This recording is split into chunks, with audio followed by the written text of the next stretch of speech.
আসসালামু আলাইকুম তোমাদের সবাইকে। তোমরা যারা যারা ঢাকা বিশ্ববিদ্যালয়ে ভর্তি পরীক্ষা দিবা, খুব ভালো করে জানো তোমাদের জন্য সবচেয়ে গুরুত্বপূর্ণ কাজটা হচ্ছে ঢাকা বিশ্ববিদ্যালয়ের বিগত সালের ইয়ার কোশ্চেনগুলো সলভ করা, কোশ্চেন ব্যাংকটাকে ভালো করে অ্যানালাইসিস করা। এর মাধ্যমে বুঝতে পারবা যে ঢাকা বিশ্ববিদ্যালয় নর্মালি কোন প্যাটার্নে কোন টপিকগুলো থেকে কি বেশি প্রশ্ন করে। সো আমরা আজকে ইনশাল্লাহ 24-25 সেশনের বাংলা প্রশ্নটা নট সলভ অ্যানালাইসিস করবে এবং এই টোটাল অ্যানালাইসিসের পিডিএফটা এই ভিডিওর কমেন্ট বক্সে থাকবে এবং এক বসাতে তোমরা ভাইয়ের কমেন্ট বক্সে এই কোশ্চেন ব্যাংক সলিউশন বা অ্যানালাইসিসের প্লেলিস্ট দিয়ে দিব। এখান থেকে পুরা বিগত সালে 10 থেকে 12 বছরের কোশ্চেন ব্যাংকটা ভালো করে আমার সাথে অ্যানালাইসিস করবে। কেমন আসো?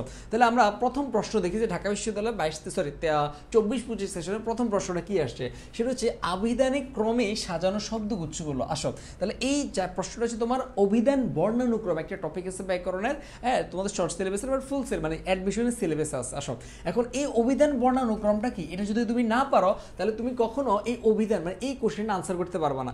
আমি জাস্ট তোমাকে একটু সংক্ষেপে অভিধান বর্ণানুক্রম জিনিসটা কি একটু জাস্ট আমি তোমাকে ধারণা দিচ্ছি। দেখো অভিধান বর্ণানুক্রম জিনিসটা হচ্ছে আমরা আমরা যখন ডিকশনারিতে দেখবা ওয়ার্ড খুঁজি বা ডিকশনারিতে যখন একটা শব্দ খুঁজি, একটু তোমাদেরকে আমি একটু বুঝে বলতেছি। দেখো বাংলা বর্ণমালার বর্ণানুক্রম মানে আমরা নর্মালি যেভাবে বাংলা বর্ণমালাকে চিনি, স্বর স্বর রস্যই দীর্ঘি বাদ খাই কি দিয়ে না, রস্য দীর্ঘ রি এ ওই ও এরপর ক খ গ গ ও, যেভাবে আমরা চিনি এটা হচ্ছে আমাদের নর্মালি পড়ি। বাট অভিধান বর্ণানুক্রম হচ্ছে আমরা যখন তোমার ডিকশনারিতে যখন ওয়ার্ড খুঁজি, মনে করো তুমি একটা বাংলা ডিকশনারিতে ওয়ার্ড খুঁজবা, তখন কিন্তু তুমি এই সিরিয়ালে খুঁজতে হবে না, ওইটার জন্য আলাদা একটা সিরিয়াল আছে। সো এই সিরিয়ালদের একটু ডিফারেন্স আছে, জাস্ট বেশি না, সব কিছু ঠিক আছে, স্বর স্বরে রস্যই দীর্ঘি রস্য দীর্ঘ রি এ ওই ও এরপরে জাস্ট ডিফারেন্সের জায়গাটা হচ্ছে এরপরে মাঝখানে ঢুকবে তোমার এই যে তোমার ইয়ে আছে অনুস্বার বিসর্গ চন্দ্রবিন্দু, জাস্ট এই স্বরবর্ণ আর ব্যঞ্জন বর্ণের মাঝখানে এই তিনটা ঢুকবে। এটা হচ্ছে কি অভিধান বর্ণানুক্রমের সিরিয়াল। কেমন আসো এরপরে আরেকটু ডিফারেন্সের জায়গা কোনটা, ক এর পরে বসবে তোমার ক্ষীয়। এখন ভাই কেন বসবে ক্ষীয়টা, এটা কোন ধরনের কথা? আসো আমি তোমাকে বলি তুমি ক্ষীয় বাংলা কি পাবা। আমি যদি ক্ষীয়কে বাংলা আমরা কি পাই, ক প্লাস মূর্ধন্য পাই না, এটা তো আমরা ছোটবেলা থেকে জানি। সো এই জন্য তোমার এই যে ক প্লাস মূর্ধন্য থাকার কারণে এই ক এর পরে বসছে ক্ষীয়টা, এটা এভাবে মনে রাখবা। আর এরপর আরেকটা ডিফারেন্স এই যে ড এর পরে কি থাকবে, দেখো আমরা তো জানি কি ট ঠ ড ড মূর্ধন্য, বাট এই ড এর পরে অভিধান বর্ণানুক্রমে তোমার ডসির্ণ থাকে, মানে জাস্ট এটা মনে রাখবে কি ড এর মতো ডসির্ণ, এই জন্য আবার এই ঢ এর পরে তোমার এই ডসির্ণ থাকে, কেন জাস্ট দেখতে এরকম এরকম। আসো আরেকটা হচ্ছে তোমার ত এর পরে কি থাকে, খণ্ডত্ব থাকে, কারণ ত আর খণ্ডত্ব প্রায় সেম, একই রকম উচ্চারণ। সো এই জন্য তোমার ত এর পরে কি থাকে, খণ্ডত্ব থাকে। আর একটা জানি সেটা হচ্ছে জ এর পরে উন্দুস্তিও থাকে, জাস্ট ওই যে জ আর উন্দুস্তি দেখতে সেম, এই জন্য জাস্ট এই কয়টা ডিফারেন্স বাদে তোমার অভিধান বর্ণানুক্রম মানে নর্মালি আমরা যেভাবে সিরিয়াল জানি আর এই অভিধানের সিরিয়াল প্রায় সেম, জাস্ট অল্প কয়েকটা জায়গায় ডিফারেন্স। আসো এবার তুমি কোশ্চেনটা একদম খুব দেদার্সে সলভ করতে পারবে। যেমন দেখো আমি যদি তোমাকে বলি, তুমি এখানে দেখো প্রথমে কি আছে, অ আছে ঠিক আছে, এরপর আছে কি অনুস্বার, এরপর আছে ক। এখন দেখো ওই যে সিরিয়ালে মনে আছে অনুস্বার বিসর্গ চন্দ্রবিন্দু এগুলো স্বরবর্ণের পরে আবার ব্যঞ্জন বর্ণ ক এর আগে, তো এদের সিরিয়াল ঠিক আছে, এই অনুস্বার ঠিক আছে, এরপরে ক, এরপরে তোমার কি উ, তাহলে ঠিক আছে ক খ গ গ উ, এরপরে উ, তাহলে সিরিয়ালগুলো ঠিক আছে। আবার এখানে তালব্য পরে ল, এরপরে তোমার কি অঙ্ক, হ্যাঁ এটা তো যুক্ত বর্ণ, এটা তো তোমার এখানে চলে গেছে, তাহলে 3 নাম্বারটা এখানে খালি, তাহলে আমার ঠিক আছে মোটামুটি, আর কোনো অসুবিধা নেই। বাট আমি তোমাকে বলি এটা তুমি যখন অভিধান বর্ণানুক্রম টপিকটা যদি ভালো করে পড়ো তাহলে তোমার এই কোশ্চেনটা সলভ করা অনেক ইজি হবে। বাকিগুলো ভুল কেন, যেমন দেখো শুরুতে ক আছে ওকে ফ্যান ভালো কথা, এখানে আকার আছে রস্যকার আছে, ওকে ফ্যান ভালো কথা, এখানে আছে বর্গের জ, তুমি দেখলে বুঝো, আচ্ছা বর্গের জ আছে, আচ্ছা বর্গের জোর পরে কি স, না আমরা জানি কি স ছ বর্গের জ, তাহলে আগে তো স হওয়ার কথা, বর্গের জোর পরে কেমনে স হয়, তো সিরিয়াল তো আর ঠিক থাকলো না, তাহলে এটা কাটা যাবে।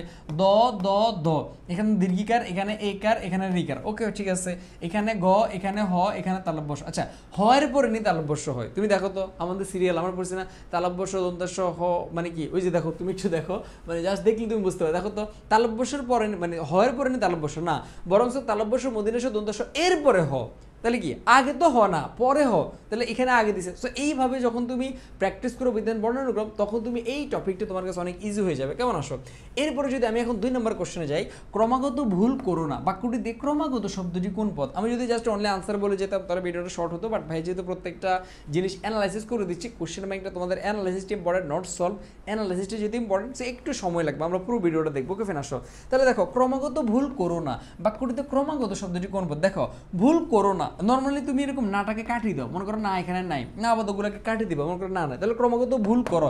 তাহলে এই যে ভুল করো কিভাবে করবা, তুমি ভুলটা কিভাবে করবা, এটা রেগুলার করবা, এটা ধারাবাহিকভাবে করবা, নিয়মিত করবা। এই যে ক্রিয়াকে কোশ্চেন করে যাই পাবো আমরা, ওইটাই হচ্ছে ক্রিয়া বিশেষণ, সোজা বাংলা ভাষা।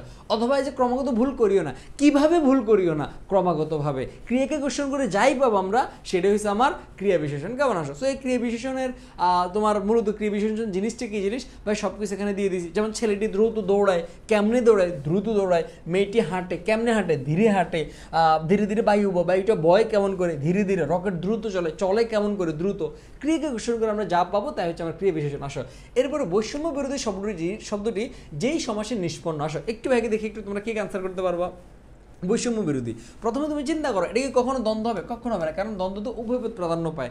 এখানে কি এরকম দুইটা পদ আছে, যেমন দ্বন্দ্ব সমাস কি মা ও বাবা, ভাই ও বোন, হ্যাঁ স্বামী স্ত্রী, এরকম কিছু আছে যে উভয় পদ দুজন প্রাধান্য পাইছে না।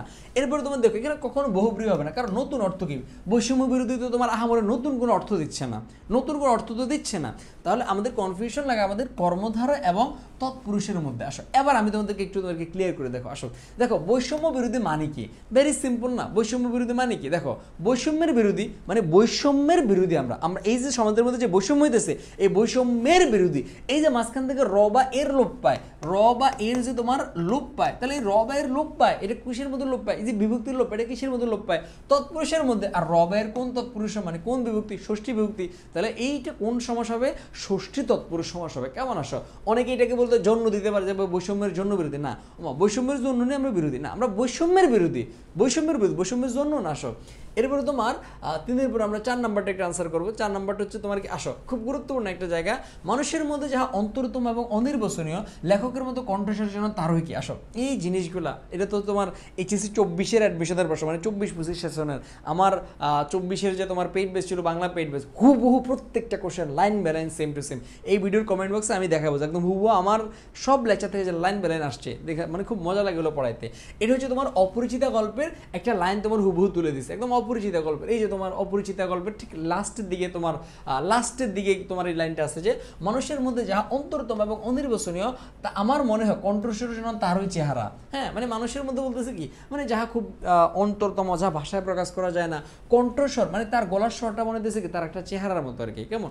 সেই লাইন বাই লাইনগুলো থেকে তোমার কি আসে, প্রশ্ন আসে। আসো এরপরে 5 নাম্বারটা, রাবণ অনুজ লক্ষ্মী রাবণ আত্মজ। এখানে লক্ষ্মী শব্দটা কি, আসো এটা আসে তোমার ফুল সিলেবাস থেকে। এই যে তোমরা যারা অ্যাডমিশনে বলো শর্ট সিলেবাস থেকে প্রশ্ন, শর্ট সিলেবাস পড়ো না, শর্ট সিলেবাস থেকে পড়লে কখনো ভালো করতে পারবে না। প্রতি বছর ফুল সিলেবাস থেকে 2টা একটা করে প্রশ্ন থাকবেই থাকবে। যেমন দেখি যে একটা বিভীষণের প্রতি মেঘনাদ, হ্যাঁ তোমরা যারা 26 বেস আছো তোমাদের তখন থেকে ফুল সিলেবাস, তো কোনো অসুবিধা নেই। 26-27-এর জন্য ডেফিনেটলি ফুল সিলেবাস থাকবে, অলওয়েজ ফুল সিলেবাস অনুসরণ করবা। কেমন? দেখো তাহলে লক্ষ্মী মানে কি, এটা হচ্ছে তোমার শব্দার্থ থেকে। রাবণ অনুজ লক্ষ্মী রাবণ আত্মজে, রাবণের অনুজে রাবণের আত্মজেরে বলছিল। কেমন? তো এখানে লক্ষ্মী মানে কি লক্ষ্য করে, হ্যাঁ মানে ও রাবণ অনুজ ও আত্মজকে লক্ষ্য করে বলছিল। এটা রের শব্দার্থ থেকে প্রশ্ন আসে, লক্ষ্মী মানে লক্ষ্য করে। তো লক্ষ্য করে কি একটা ক্রিয়া, লক্ষ্য করে কি, লক্ষ্য করে হচ্ছে আমার কি একটা ক্রিয়া। তাহলে এটা কোন পদ হবে, ক্রিয়াপদ হবে। আসো এরপরে তোমার 6 নাম্বারটা, বাদলায় বন্দুক ভারত কি জিরিয়ে নেবে না একটু। তাহলে এটা আসছে কোন জায়গাতে, রেইনকোট থেকে। তো হুবহু লাইন বেলেন থেকে প্রশ্ন আসছে তোমার। এই যে রেইনকোটের মধ্যে তোমার এই যে দেখো, এই যে বাদলায় বন্দুক ভারতকে একটু জিরিয়ে নেবে না, একটু জিরিয়ে নেবে না। তো এই জন্য আমরা বাংলা প্রথম দেখছি অপরিচিতার একটা লাইন বাই লাইন কোশ্চেন, রেইনকোটের লাইন বাই লাইন কোশ্চেন। তো মাথায় একবার লাইন বাই লাইনগুলো থেকে কি তোমার varsity admission student Dhaka university প্রশ্ন করে। বিলাসী গল্প উল্লেখ নেই, আমার সেই ভালো লাগছে, মানে এই কোশ্চেনগুলো আমি অনেক পড়াইছি। বিলাসী গল্পে কার কথা উল্লেখ না, আসো কার কথা উল্লেখ না বলো তো, এটা হচ্ছে হুমায়ুনের কথা উল্লেখ নেই। এখন প্রশ্ন ভাই কীভাবে হুমায়ুনের কথা উল্লেখ না, আসো বিলাসী গল্পের এই জায়গাটা যখন আমি পড়াইছি বা আমার ব্যাচের মধ্যে বা নর্মালি তোমরা যারা ভবিষ্যতে ভাইয়ের কাছে পড়বা, ঠিক এই লাইনগুলো ভাবে লাইন বাই লাইন বিশ্লেষণ করে পড়ে। দেখো একটু খেয়াল করো, কাজেই এক্সামিনের সময় এডেন কি জিজ্ঞাসা করিলে বলি পার্সিয়ার বন্দর, আর হুমায়ুনের বাপের নাম জানিতে চাইলে লিখিয়া আসে তোগলক্ষা। এখানে বলছে যে আমরা তো সারা জীবন পড়াশোনা করি না, লেখক বলছে আমি সারা জীবন পড়াশোনা করি, যার কারণে এক্সামের সময় আসে যখন হুমায়ুনের বাপের নাম কি জানিতে চাইলে লিখে আসে তোগলক্ষা। আসলে হুমায়ুনের বাপের নাম কি, আসলে হুমায়ুনের বাপের নাম হচ্ছে বাবর। এখন লেখক সে তো তোমার পড়াশোনা করে না, বাদরামি করে, হ্যাঁ বাদরামি করে না, সে তো বাদরামি করে, সে লিখে আসে কি, লিখে আসে তোমার তোগলক্ষা। তাহলে দেখো তো হুমায়ুনের বাপের নাম আছে বাবর, মানে মেইন বাবর, কিন্তু লেখে তোগলক্ষা। তাহলে কার কথা উল্লেখ নেই, হুমায়ুনের বাপের নাম বাবর, তার কথা উল্লেখ না থেকে লাগছে কার কথা, তোগলক্ষার কথা। এই কোশ্চেনটাই তোমার ঢাকা ইউনিভার্সিটিতে তোমার এই জায়গায় দিয়েছে যে কার কথা, গল্পে কার কথা উল্লেখ নেই, কার কথা উল্লেখ নেই, সেটা হচ্ছে কি বিলাসী গল্পে উল্লেখ নেই, এটা হুমায়ুনের হবে না, এটা বাবরের হবে। এটা হচ্ছে তোমার কি হবে, বাবরের হবে। কেমন, এটা হচ্ছে তোমার বাবরের হবে। এই যে হুমায়ুনের বাপের নাম কি, আনসার বাবর, এখানে বাবরের হবে আনসারটা। কেমন, আসো এরপর হচ্ছে তোমার 8 নাম্বারটা, এখানে আমার একটু জাস্ট স্লাইডে মিস্টেক হয়েছে। এরপরে কাজী নজরুল ইসলামের মধ্যে আত্মনির্ভরশীলতা কিভাবে আসে, এটা আমরা আমার পত্রবোধনে যারা পড়ছি খুব ভালো করে জানি। আত্মনির্ভরশীলতা কিভাবে আসে, আত্মাকে চিনলে আত্মনির্ভরশীলতা আসে। এই যে তোমার এগুলো সবগুলো আমার বাংলা পেইড ব্যাচের, সেটা হচ্ছে কি এই যে তোমার কই এই যে আত্মাকে চিনলে আত্মনির্ভরতা আসে। এবং এই প্রশ্নটা খুব, এবং তোমরা যারা এই সেশনে পরীক্ষা দিচ্ছ তুমি দেখবা এই মানে 24-25 এখান থেকে আসছে, তাহলে এই সেশনে তোমার এটা আসবে যে সত্যকে পাওয়া যায় কিসের মাধ্যমে। আমরা বলবো যে তোমার ভুল সংশোধনের মাধ্যমে বা অন্য কিছুর মাধ্যমে, বাট না, সত্যকে পাওয়া যায় ভুলের মধ্য দিয়ে। কিসের মধ্য দিয়ে, ভুলের মধ্য দিয়ে, নট ভুল সংশোধনের মধ্য দিয়ে। এই জিনিসগুলো মাথায় রাখবে। কেমন, সো এই গুরুত্বপূর্ণ যে জিনিসগুলো থাকে, এই জিনিসগুলো থেকে তোমার কি আসে, পরীক্ষাতে প্রশ্ন আসে। সনাতনী কবিতায় বর্ণিত ঘটনা দ্বারা, এটা কি সকালের, বিকালের, রাতের না সন্ধ্যার আসে, খুব গুরুত্বপূর্ণ। সোজা বাংলা ভাষায় সনাতনী কবিতার মধ্যে একটা সময়ের কথা উল্লেখ আছে। কোন সময়ের কথা, ওই যে গ্রামখানি মেঘে ঢাকা প্রভাত বেলা, ওই যে পরপারে দেখি একা তরু ছায়া মসিম আঁকা, গ্রামখানি মেঘে ঢাকা প্রভাত বেলা, এই পারেতে ছোট ক্ষেত আমি একেলা। তাহলে কোন সময়ের কথা উল্লেখ আছে, প্রভাত বেলা মানে কি, সকালবেলা। কেমন, আসো এরপরে বাংলাদেশের সঙ্গে সম্পৃক্ত রবীন্দ্র রচনা কি, এটা আমি বারবার বলি যে রবীন্দ্রনাথের কাহিনী থেকে বা রবীন্দ্রনাথের জীবনী থেকে এবং কাজী নজরুলের জীবনী থেকে ঢাকা ইউনিভার্সিটিতে মাস্ট বি প্রশ্ন আসে। তো এদের ভালো করে কাহিনীগুলো জানবা। তো রবীন্দ্রনাথের রচনাগুলোর মধ্যে তোমার এই যে ছিন্নপত্র যেটা আছে, ওই ছিন্নপত্র মোটামুটি অনেকটাই বাংলাদেশের প্রাকৃতিক কালচার নিয়ে, বাংলাদেশের জীবনযাত্রা নিয়েই বর্ণিত। এই জন্য এটার সাথে তোমার কি আমাদের দেশের সম্পর্ক আছে। এই যে দেখো তরু ছায়া মসিমাকা গ্রামখানি মেঘে ঢাকা প্রভাত বেলা, এই পারাতে ছোটখাট আমি একেলা।